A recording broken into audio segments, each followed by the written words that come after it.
le matin et le soir, tout le temps, désirant sa face. C'est des gens qui désirent Dieu seul, ni les éloges des créatures, ni avoir une responsabilité dans la société, ni.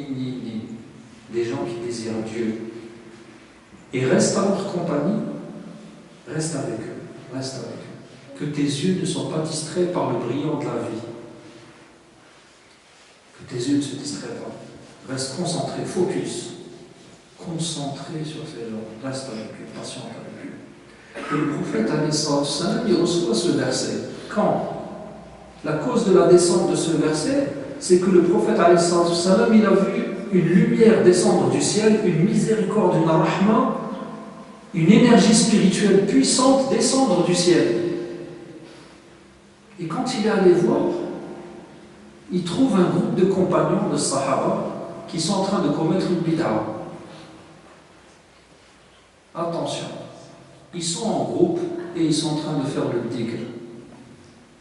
Et il leur dit, qu'est-ce que vous faites ici? Ils leur dit, on ne fait rien. On dit le nom de Dieu, c'est tout. Et le prophète sallallahu alayhi wa sallam de dire, alhamdulillah, que dans la communauté, il y a encore des gens comme ça, grâce auxquels Dieu subhanahu wa ta'ala m'a révélé ce verset. Et nous faisons partie de ces gens-là, qui s'assiedent, qui prennent de leur temps et de leur patience. Là, c'est une porte d'entrée parce que le sujet de la drogue, mes frères, c'est un sujet qui est très complexe. On ne peut pas traiter en une heure, en un jour. Il faut des séminaires, il faut de la pratique. Moi, je vous parle maintenant comme un homme de terrain. Pas quelqu'un qui va venir faire de la théorie sociologique. Ce n'est pas l'objectif et on n'a pas de temps pour ça et ce n'est pas efficace. Voilà, qui comme homme de terrain qui a accompagné des personnes qui sont en addiction avec des produits, c'est-à-dire en addiction, c'est qu'ils sont, on va dire, presque esclaves du produit, que ce soit la drogue, que ce soit l'alcool. Ça, c'est un package qu'on peut rassembler. Mais la drogue dure, que ce soit l'héroïne, ou les pilules, les extasies, ou les substances psychoactives, maintenant il y en a de plus en plus, c'est des nouvelles drogues qu'il y a dans l'univers, pas seulement de la jeunesse, dans l'univers de l'être humain en général. Pensez pas, mes frères, que les gens qui se droguent, c'est seulement des jeunes comme ça, comme ils sont un peu... Vous avez des gens aujourd'hui qui travaillent et qui se droguent.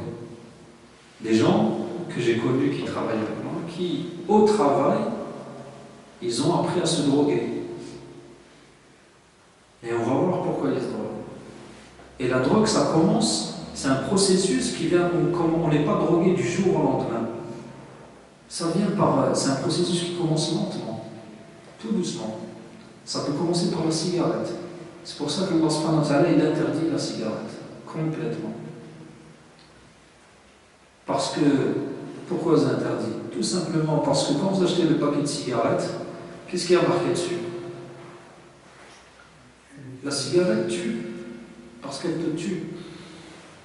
La cigarette, c'est une des premières causes de cancer, mes frères. Cancer du poumon. Donc, de voir quelque chose, Allah subhanahu wa ta'ala, il ne peut pas vouloir pour toi quelque chose qui te tue à petit feu. Non, mais c'est rien, c'est l'habitude. Ça te tue. Ça tue ton corps. Ça fait rentrer des choses néfastes dans ton corps. Donc, on peut commencer par la cigarette et aller tout doucement. Et ça n'arrive jamais aux autres. Tous les gens que j'ai pu accompagner ou bien voir, ils ont tous eu ce discours. Ça arrive jamais, c'est toujours les autres. Moi, je commençais seulement un verre, un petit verre, un troisième verre, après c'est une soirée, et après ainsi de suite. Et après on a une sohba. Comme on a une sohba maintenant entre nous, de gens qui sont d'acquérir avec les anges, c'est pareil. Les jeunes ou les moins jeunes, ils ont aussi une sohba avec ce genre de substance. Donc je disais, ça touche toutes les catégories de la société. Que ce soit les hommes, les femmes, les jeunes.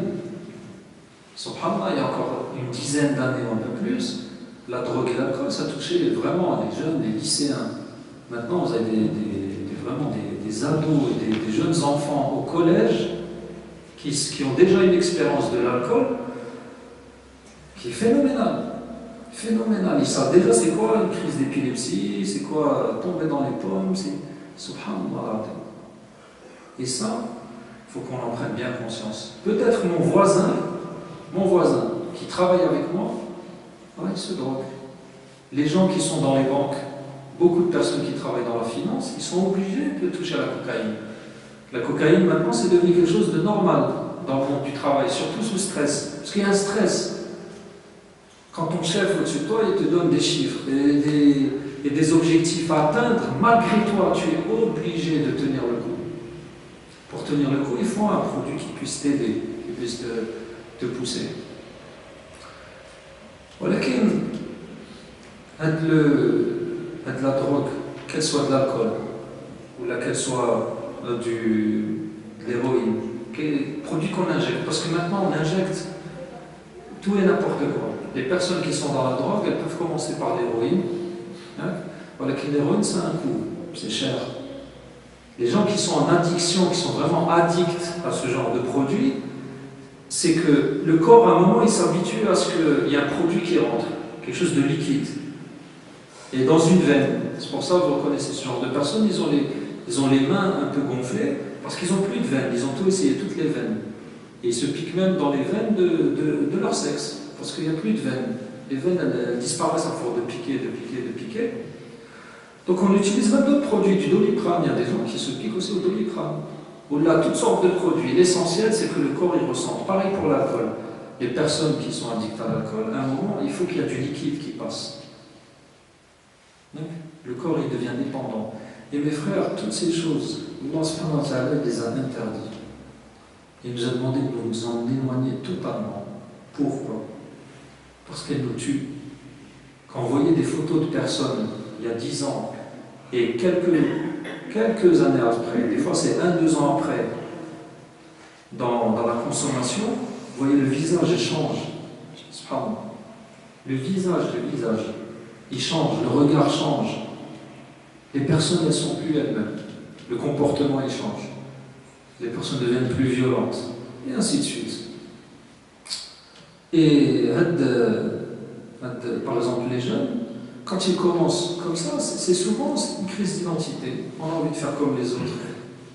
On commence avec des potes. Une cigarette. C'est juste une soirée entre nous. Maintenant, même, il paraît qu'ils se réunissent pour boire le maximum d'alcool en un temps qui est vraiment minime. C'est-à-dire de boire, d'injecter. Tout ça, mes frères, toutes ces drogues, tous ces scénarios de vie que vous voyez de toutes ces personnes, qu'elles soient hommes, femmes, il y a plusieurs causes à ça. Pourquoi ils se lancent là-dedans?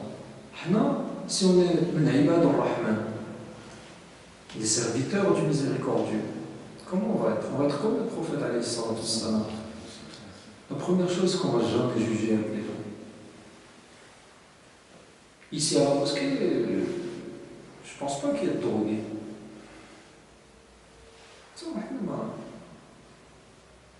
Celui qui fume, Allah ça allait, il faut aller. Que Dieu il l'aide pour enlever de la maladie. Voilà que nous, on doit avoir de la rahma pour ces personnes.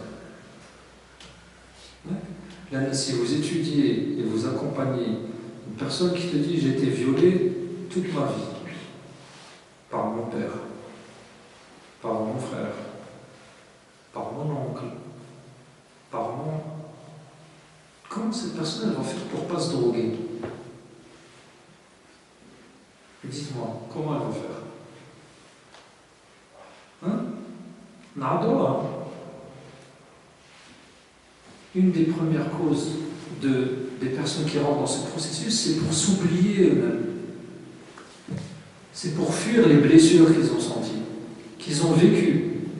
La maltraitance, le viol, et j'en passe, c'est des meilleurs. C'est pour oublier tout ça. Seulement, au lieu de se tuer directement et de se suicider, c'est comme disent les sociologues, c'est un suicide à petit feu. On se tue, mais tout doucement. Mais on est conscient, beaucoup de personnes qui sont là-dedans, ils sont conscientes qu'ils sont en train de se suicider, ils veulent disparaître. C'est pour ça que vous les retrouvez dans les rues ou bien en qu'ils ont dans autre chose, même chez eux à la maison, quelqu'un qui boit, c'est pour s'oublier, ça, c'est pour ne plus exister. Moi, j'existe plus. Quand vous voyez quelqu'un comme ça, vous ne pouvez pas le juger, le pointer du doigt, le dire il le fait exprès, Allah yazido. Jamais, jamais, jamais. Jamais un serviteur d'Allah subhanahu wa ta'ala réagit de la sorte. Il y a des gens qui rentrent dans ce processus, qui se droguent, ou là qui sont vraiment dans quelque chose de l'ordre de l'alcool, ou bien dans ces addictions. C'est pourquoi?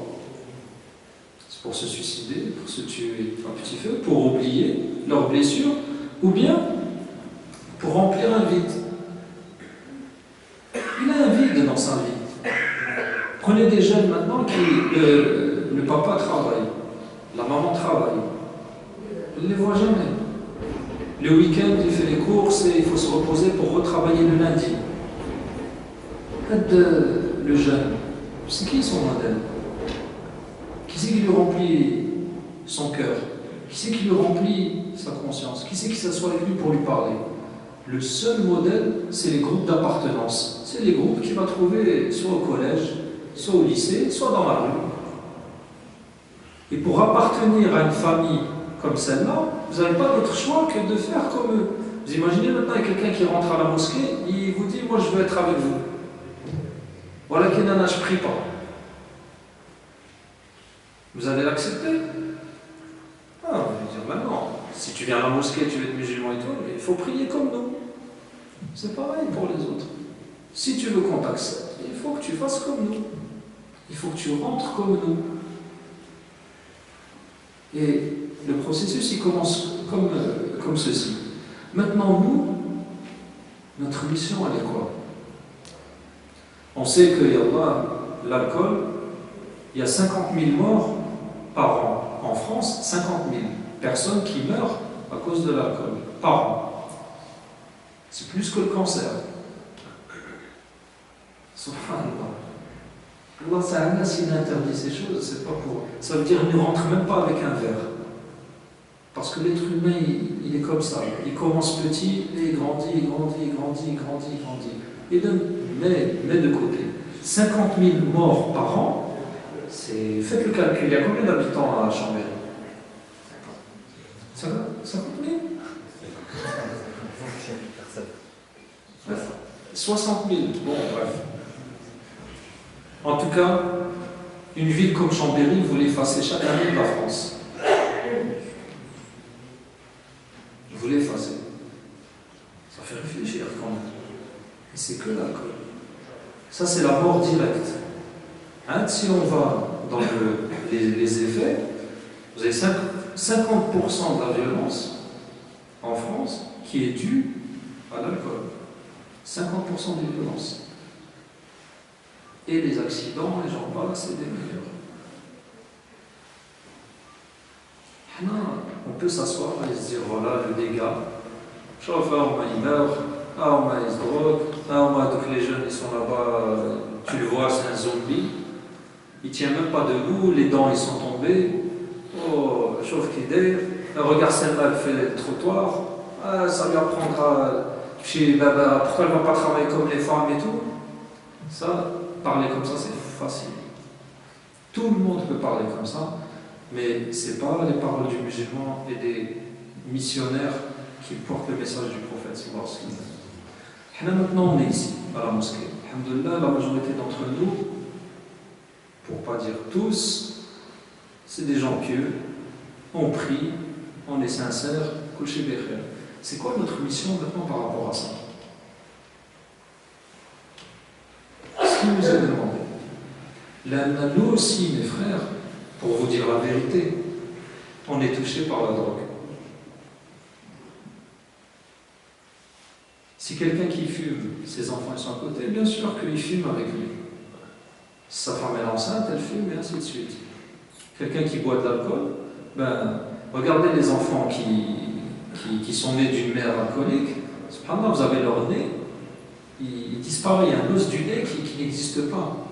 il y a des malformations, il y a des choses comme ceci. Et là, on est touché par ça. Vous allez me dire, non, tous les gens que je fréquente, ils ne fument pas, ils ne boivent pas, ils ne se droguent pas, voilà. Ils ne prennent pas de pilule, rien du tout. Voilà, notre drogue, à nous, je parle de moi le premier, elle est beaucoup plus néfaste.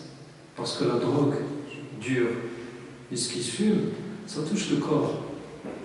Notre drogue à nous, que des fois on utilise, elle tue notre cœur.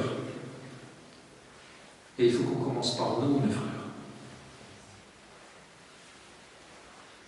Dieu ne change pas ce qu'il y a dans un peuple avant qu'il ne change ce qu'il y a en lui-même. Parler des dégâts de la drogue, oui, voilà qu'il pourra aller changer ces dégâts. Et pour changer ces dégâts, mon frère, on commence par nous-mêmes. C'est nous les premiers drogués. C'est moi le premier drogué. Moi, je vous parle. Le premier drogué. Adash.